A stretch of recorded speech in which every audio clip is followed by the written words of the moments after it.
తెలంగాణ ప్రజలందరికీ నేను మీ టీపీజేఏసీ న్యూస్. ఈరోజు ముఖ్యాంశాలు. Morning news. ఏం జరుగుతుందో తెలంగాణ రాష్ట్రంలో తెలుసుకోవడానికి ముఖ్య ఘట్టం. ఇందిరమ్మ ఇళ్ల పనులపై నేడే శ్రీకారం. నారాయణపేట జిల్లా అప్పన్పల్లిలో ప్రారంభించిన సీఎం రేవంత్ రెడ్డి. మరి ఇందిరమ్మ ఇల్లు ప్రారంభిస్తానని చెప్తుండు మన సీఎం. ఎంతవరకు ప్రారంభిస్తాడో, ఎన్ని వాళ్ళకి ఇస్తాడో చూద్దాం. చాలా పథకాలు పెట్టినప్పటికీ ఇంతవరకు నిర్వర్తించని కారణం సీఎం రేవంత్ రెడ్డి.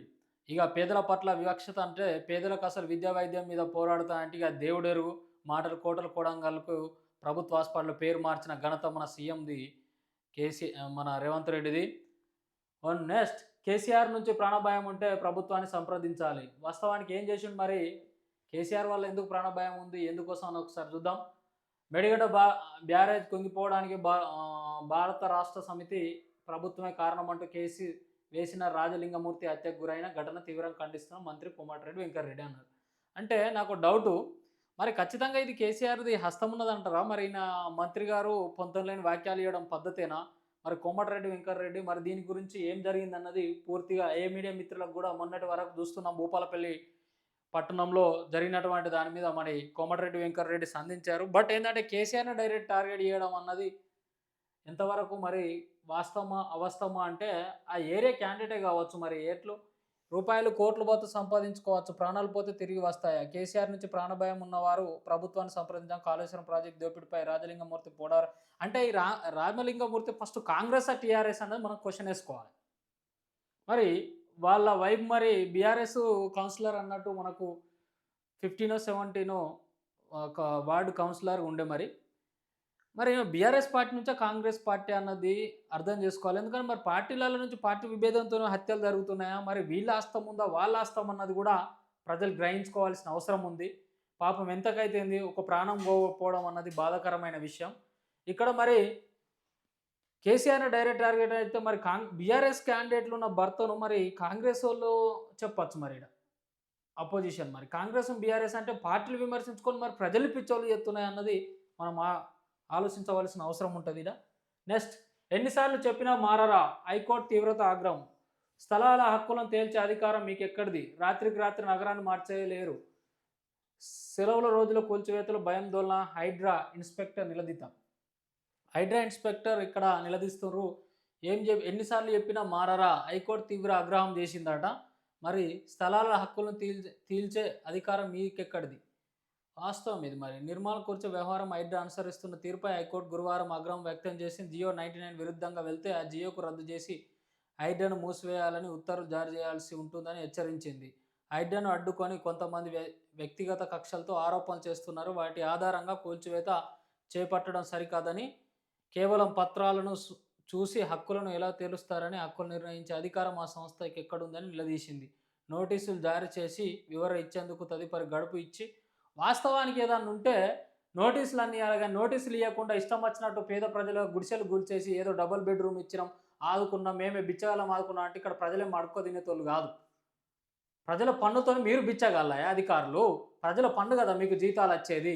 ఇష్టానుసారంగా రౌడీజం రాజకీయం చేస్తామంటే ఈ హైడ్రాన్ ఫస్ట్ వచ్చి పేదోళ్ళకు వాళ్ళకి అన్నిటి గాతకు ఎవరు కష్టకాలంలో ఆదుకున్నారా?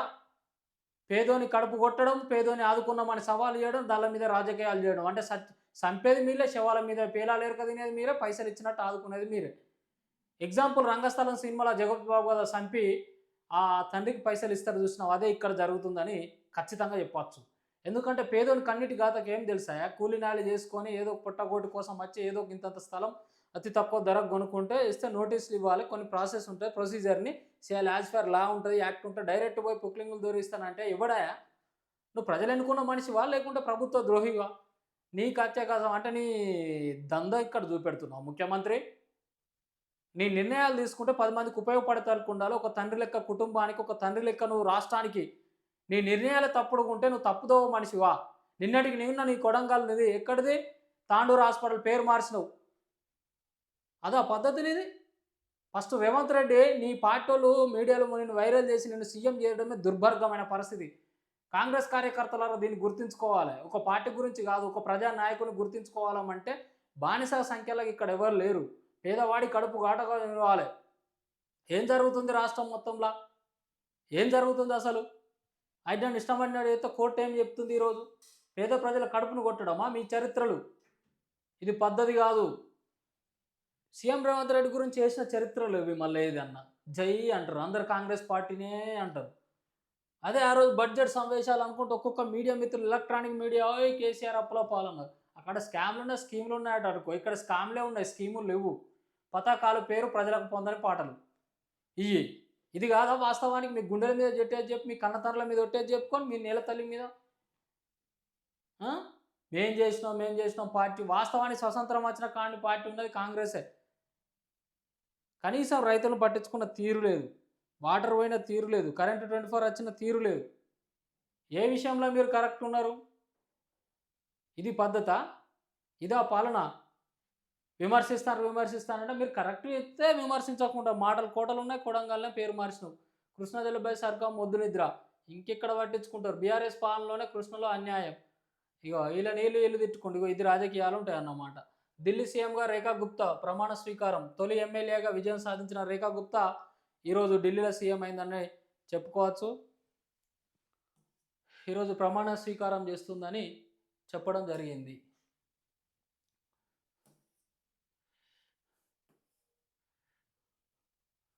తెలంగాణ రాష్ట్ర సాధనలో కవులు కళాకారుల పాత్ర గొప్పది. వాస్తవానికి ఎంత చేసినా కవులు లేరు, కళాకారులు లేదు. లాస్ట్కి వస్తే రాజకీయ నాయకుల చేతులు అయిపోయింది. విద్యార్థులు పోరాడినటువంటి మాకు లేదు. కళాకారులు అప్పటి పేమెంట్ మందమే అంకితమయ్యారు. ఈ రోజుకు గుర్తింపు లేనిదన్నది ఉన్నది. మాకు గుర్తింపు రావాలంటే మా తెలంగాణ రాష్ట్రంలో ఉన్నటువంటి ఏ అయితే ఉన్నాయో కాంగ్రెస్ పార్టీల వాళ్ళవి పెట్టడం మాకు అవసరం లేదు విగ్రహాలు. మాకు కావాల్సింది కేవలం ఈరోజు కాంగ్రెస్ పార్టీ వాళ్ళు పాలిస్తున్నారు కాబట్టి ఖచ్చితంగా ఇంటర్నేషనల్ ఎయిర్పోర్ట్ పేరు శ్రీకాంతాచారి పేరు అన్న నిర్మించాలని మేము ఫస్ట్గా గుర్తున్నాం. రేవంత్ రెడ్డి గారు, మీకు ఇది ఒక సవాలు. ప్రతి ఒక్కరిని తిడతావు కదా వల్గర్ లాంగ్వేజ్తోని, ఆడు వీడు వాడు ఈడు అనుకుంటా. ఈరోజు శ్రీకాంతాచారి పేరు మార్చి రాజీవ్ గాంధీ విమానాశ్రయం ఇంటర్నేషనల్ ఉంది కదా, మాకు అంటే ప్రతి రాష్ట్రానికి సంబంధించిన వాళ్ళు వాళ్ళ పేరు పెట్టుకున్నారు. ఫర్ ఎగ్జాంపుల్ కోల్కతా కంటే సుభాష్ చంద్ర బోస్ ఉన్నది. ఇక్కడ రాజీవ్ గాంధీ అనేది క్యాండిడేటు మా రాష్ట్రానికి చెందిన వాళ్ళు కాదు. మీ పార్టీ అభిమానం ఉండొచ్చు, మీ పార్టీలు ఉండవచ్చు, బట్ మా రాష్ట్రానికి చెందిన వాళ్ళంటే తొలి ఉద్యమకారుడు మరణం చెందిందంటే శ్రీకాంతాచారి ఒక బీసీ బిడ్డ. నీకేదైనా తెలంగాణ చరిత్రలో అమరవీధుల్లో మీద ఏమన్నా గౌరవం ఉంటే స్తూపాలే కాకుండా ఒక పేర్లు మార్చి పెట్టండి. అప్పుడు మిమ్మల్ని గ్రేట్ సీఎంగా ఇచ్చి నెక్స్ట్ అయినా చేసే అవకాశాలు ఉంటాయి. అప్పుడు దమ్మున్న లీడర్ అని చెప్పుకొని పార్టీకి అంకితం కాకుండా ప్రజల కోసం పనిచేసిన లీడర్గా చెప్పడం జరుగుతుంది తప్ప ఇట్లాంటి పేపర్ స్టేట్మెంట్ ప్రజలకు ఏం ఉపయోగపడదన్నది మేము చెప్పవచ్చు. ఫెబ్రవరి ప్రభుత్వ జూనియర్లో అడ్మిషన్ తీసుకోండి. ఇంజనీరింగ్ విద్యపై పట్టు సాధించండి. Political science lecturer Srikrishnaiah. మంచిదే ఇట్లాంటివి చేయడం వల్ల. నెక్స్ట్ ఈరోజు ఇంకొక ముఖ్య అంశం తీసుకుందాం. విద్యా వైద్యంకు మనకు సంబంధించింది కాబట్టి ఇక్కడ మరి ఈరోజు కెమిస్ట్రీ డ్రగ్గిస్టులు ఏం జరుగుతుంది, డ్రగ్ కంట్రోల్ ఏం జరుగుతుంది, వాస్తవానికి కెమిస్ట్రీ డ్రగ్గిస్టులు ఎవరు, మరి ఎన్ని యూనియన్లు ఉన్నాయి, ఏ మీటింగులు జరుగుతున్నాయి, ఎవరి మీటింగులు కరెక్టు, అసలు ఫార్మసిస్టులుగా లేక ఫార్మసిస్టులకు అన్యాయం జరుగుతుందా, మెడికల్ షాపులు నిర్వహించేది ఎవరు, ఎంతమందికి ఏమవుతుంది, అసలు కమలాసన్ రెడ్డి గారు కరెక్ట్ పనిచేస్తున్నా, డిఐలు కరెక్ట్ పనిచేస్తున్నారా? ఎవ్రీ మంత్ కూడా ఇక్కడ కొన్ని మిత్రులు ఫోన్ చేశారు కొంత ప్రాంతాల నుంచి, కెమిస్ట్రీ డ్రగ్గిస్టులు అట ఒక ఫార్మసిస్టులు పెట్టుకున్న షాపుల నుంచి డైరెక్ట్ ఈ సంవత్సరం ఆఖరు సంవత్సరం కదా మార్చి అంటే ఇయర్ ఎండింగ్ కాబట్టి ఫైనాన్షియల్ ఖచ్చితంగా ప్రతి షాప్ నుంచి 5,000 కావాలన్న మరి అధికారులు అడిగిర్రా, మరి అసోసియేషన్ వాళ్ళు అడిగిర్రా అన్నది దేవాలే. ఈరోజు మాకు పొద్దున్నే కొంతమంది ప్రభుత్వ అధికారులు పెట్టుకున్న స్టేటస్లో కొన్ని దొరికినడం జరిగింది. మరి వీళ్ళ అసోసియేషన్ ఏంది, మా ఫార్మసిస్టులకు మరి పలానా రోజు మీటింగ్ అని చెప్పడం జరుగుతుంది మిత్రులారా. మరి drug control officer association registration number 10/2025 chief గెస్ట్గా వెళ్తున్నారు. సండే రోజు 23 ఫిబ్రవరి 2025 10 AM హోటల్ వైష్ణవి గ్రాండ్లో జేఎన్టీ కుక్కట్పల్లి దగ్గరనట మీటింగ్ జరుగుతుందట. మరి డ్రగ్ కంట్రోల్ ఆఫీసర్లు ఖచ్చితంగా ఫార్మసిస్టులో ఉన్నదని నియమిస్తున్నారా? ప్రతి నెల కనీసం 10 మెడికల్ షాపులు గుర్తించి రైడులు చేయవలసిన అవసరం. 10 సంవత్సరంలో 10x12 120 మెంబర్స్, 120 మెడికల్ షాపులు అంటే ప్రతి ఒక్క డిఐ ఏడీలు కరెక్ట్ పనిచేస్తే ఖచ్చితంగా ఇక్కడ నాన్ ఫార్మసీ ప్రొఫెషనల్ వాళ్ళని రిమూవ్ చేసే అవకాశం ఉంది కనుక ఖచ్చితంగా మరి వీళ్ళ అసోసియేషన్ ఎంతవరకు ఏం పనిచేస్తుంది అన్నది చూద్దాం. మరి దీన్ని ఫౌండర్ ఎవరన్నది ఇక్కడ లేదు. చైర్మన్ అని ఉన్నది కోటేశ్వరరావు. కోటేశ్వరరావు అంటే గుమ్మిడిని కోటేశ్వరరావు కావచ్చు బోర్డ్ మెంబర్స్. మరి ఇతను drug control officers welfare trust అంటే ఈ ఇనాగ్రేషన్ చేసింది మాత్రం ఇతనే కావచ్చు కోటేశ్వరరావు గారు. మరి ఇందులో ఒక చీఫ్ గెస్ట్‌గా వచ్చేది కమల్ హాసన్ డ్రగ్ కంట్రోల్. ఇతను ఒకప్పుడు గవర్నమెంట్ అఫీషియల్‌గా నుండి తొలగించబడ్డ వ్యక్తిగా అన్నారు మరి. మరి ఎంతమంది దీనికి హాజరవుతున్నారన్నది మనం గ్రహించాలి. ప్రతి స్టేట్ నుంచి ఇక్కడ హాజరవుతున్నారు. ఈ తెలంగాణ నుంచి ఉన్న ప్రైవేట్ ఎన్‌జీఓ సంస్థల్ని గూడా కొంచెం ఇన్వైట్ చేయవలసిందిగా కోరుకుంటున్నాం. ఇట్లాంటి మరి ఏం జరుగుతది? ఏంది ఈ మీటింగ్ గల ముఖ్య ఉద్దేశ్యం ఏంది అంటే, అందరూ అదర్ స్టేటు వాళ్ళున్నప్పుడు మరి ఏం జరుగుతదన్నది విషయం తెలవదు మాకు. మాకు తెలవాలి అంటే మేమేం జేయాలి? మాలాంటి వాళ్ళకి గూడా కొంచెము చెప్పాలి మీరు. మీరు రిజిస్ట్రేషన్ చేసుకొని మరి ఏం జరుగుతుంది? ఇక్కడ ఉన్నప్పుడు వాళ్ళు ఎంతోమందికి కామన్ మ్యాన్ కమల్ హాసన్ రెడ్డిని కలిసే పరిస్థితి లేదు ఈరోజు. ఈరోజు చీఫ్ గెస్ట్‌గా పోవచ్చు మంచిదే. పోయినా ఏ మీటింగ్‌కి ఇన్వైట్ చేసినా పోవడం అన్నది మంచిదే గానీ, కామన్ మ్యాన్ పోతే కలిసే పరిస్థితి కమల్ హాసన్ రెడ్డికి లేదు. చర్యలు తీసుకున్నా అంటే 62 సర్కిల్ సెక్షన్‌ని అమల్లోకి చేసి సర్క్యులర్‌ని ఇంప్లిమెంటేషన్ లేదు. ప్రీతి మీనన్ గారికి థాంక్స్ ఫర్ ఎలర్ట్. నవంబర్ 29, 2021 రోజు ఇచ్చినటువంటి రామ్‌దాన్ గారి చేతిలో కూడా ఇచ్చిన ఫోటో తీసుకున్న విజువల్స్ ఉన్నాయి. ఆ రోజు ఇచ్చినటువంటి ఇంప్లిమెంటేషన్ సర్క్యులర్ రిలీజ్ అయింది డిసెంబర్ 4, 3 పేపర్ స్టేట్మెంట్ వచ్చింది. దాన్ని ఇంప్లిమెంటేషన్ చేసిన చరిత్ర కమల్ హాసన్ రెడ్డి గారికి లేదు. ఈరోజు అప్పాజీరావు డైరెక్టర్ జనరల్ ఈనాట national president Indian drug manufacture unit అనుకుంటా ఇది. బల్క్ డ్రగ్ మ్యానుఫ్యాక్చరర్స్ అందరూ మరి పెద్ద పెద్ద వ్యక్తులే ఉన్నారు. మరి ఇది దేనికోసం పెట్టిరన్నది మరి కనీసం ఒక బ్రోచర్ అన్నది ఉంటే బాగుండు. మరి 23వ తారీఖు ఏం జరుగుతుంది? అసలు ప్రభుత్వ అధికారులు మరి వీళ్ళు ప్రభుత్వం మరి కోటేశ్వరరావు అయితే ప్రభుత్వ అధికారి కాదు ప్రజెంటు.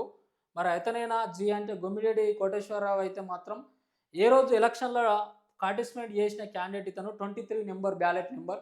ఏ రోజు మరి మా మీద కేసులైనప్పటికీ కనీసం బ్యాలెట్ పేపర్ విషయంలో మాట్లాడడానికి కూడా రాలేదు. ఆ రోజు బాధాకరమైన విషయం. ఎందుకంటే మా పక్షాన పడినప్పుడు డైరెక్ట్ వెల్ఫేర్‌లో ఉండడం అన్నది అంటే ఉండాలి గవర్నమెంట్‌లో. బట్ ఏందంటే ఈరోజు ప్రజల కోసం అంటే ఫార్మసిస్ట్‌ల కోసం యుద్ధం చేసాం. మా ఉద్యమకారుని మేము గుర్తించుకుంటాం. మరి ఏం విషయం అన్నది కొంచెం చూడాలి. ప్రతి ఒక్క డిస్ట్రిక్ట్ ఇక్కడ ఉన్నటువంటి మరి ఐపీఐ టీమ్ వాళ్ళు కూడా ఉన్నారు చాలామంది. మరి ఎవరిదేంది అన్నాడు ఆఫీసర్లకు మరి ఏం జరుగుతుంది? ఇక్కడ టీమ్‌లు ఎంతమంది ఉన్నారు? మహారాష్ట్ర, గుజరాత్ ఆ! ఇక్కడ ఎవరు రామకృష్ణ ట్రెజరరు, కో చైర్మన్ గోయల్, డీడీ హర్యానా, రాకేష్. మొత్తం ఆల్ ఓవర్ ఇండియానే ఇనాగ్రేషన్ చేసినట్టు అనిపిస్తుంది ఇదైతే. కమిషనరు మహారాష్ట్రలో ఉన్నారు. ఉత్తరప్రదేశ్ ఉన్నారు. కర్ణాటక, హిమాచల్ ప్రదేశ్. ఇక్కడ మ్యానుఫ్యాక్చర్ అయ్యే యూనిట్లు కూడా అదర్ స్టేట్ నుంచి మెడిసిన్ వచ్చేది ఉన్న అవకాశాలు ఉన్నాయి కాబట్టి ఇది దేనికోసము మరి ఏంది అన్నది కొంచెం ఫార్మసిస్ట్ మిత్రులకు కూడా కొంచెం మేము కూడా ఎన్‌జీఓ సంస్థల ఆర్గనైజేషన్ లీడర్‌గా ఉన్నాం కాబట్టి మాకు కూడా కొద్దిగా చెప్పవలసిన అవకాశాలు ఉంటాయి. మీ ఇష్టం చెప్పకపోవడం మీ ఇష్టం. బట్ ఎందుకంటే మాకు ఎన్నో డౌట్లున్నాయి. ప్రజలను ఆదుకునే ఫార్మసిస్ట్‌లకు మాకేం లేదండి. మా డౌట్లున్నదంటే ఎస్సీ, ఎస్టీలకు కావాల్సిన సెంట్రల్ గవర్నమెంట్ లోన్ గురించి ఇంతవరకు మీటింగ్ అరేంజ్ చేసిన పరిస్థితి లేదు. ఈరోజు ప్రభుత్వ అధికారులు కూడా ఇక్కడ ఇనాగ్రేషన్ చేసుకున్నారు కాబట్టి మీకొక్కటే చెప్తున్నా. ఎస్సీ, ఎస్టీలకు సెంట్రల్ గవర్నమెంట్ వచ్చే లోన్స్ ప్రొవైడ్ చేయవలసిన అవసరం ఉంటది గనక మేము కూడా వస్తే ఒక ముచ్చట చెప్పుదాం అనుకున్నాం. కానీ మీరు మమ్మల్ని పిలిచే పరిస్థితి కనబడట్లేదు కాబట్టి 100% చెప్తున్నా గవర్నమెంట్ అధికారులలో ఏమన్నా జరుగుతుందా అన్నది మాకు కొంచెం అపోహలకు గురవుతున్నాం కాబట్టి 100% దీని మీద నిఘా పెట్టవలసిన అవసరం ఉంటది. ప్రతి ఒక్క గవర్నమెంట్ ఆఫీసర్లు కూడా కొన్ని మెడికల్ షాప్‌లు ఏం నడుస్తున్నాయి, కెమిస్ట్రీ డ్రగ్గిస్ట్‌ల సపోర్ట్ ఎవరు, కెమిస్ట్రీ డ్రగ్గిస్ట్‌ల పక్కన డిఐ నెంబర్‌లో కాన్ఫిడెన్స్ పక్కన డ్రగ్ కంట్రోల్ పక్కన ప్రతి మెడికల్ షాప్‌లో, ప్రతి హాస్పిటల్‌లో కూడా కెమిస్ట్రీ డ్రగ్గిస్ట్ అసోసియేషన్ అని పేర్లు పెట్టి నెంబర్లు పెట్టడం జరుగుతుంది. ఆళ్ళని ప్రోత్సహించేది ఎవరు? ఆళ్ళ సంఘాలు ప్రోత్సహించాలన్నది చీకటి కోణంలో జరుగుతున్నటువంటి సీక్రెట్ కోణాన్ని బయట పెట్టడమే జేఏసీ లక్ష్యం గనక ప్రతి ఒక్క సంఘానికి కూడా మేము తెలుసుకోవాల్సిన అవసరం ఉంటది గనక ఖచ్చితంగా దీన్ని అడగడం జరుగుతుంది. ఈరోజు ముఖ్యాంశాలతో నేను మీ మాడెం ప్రభాకర్.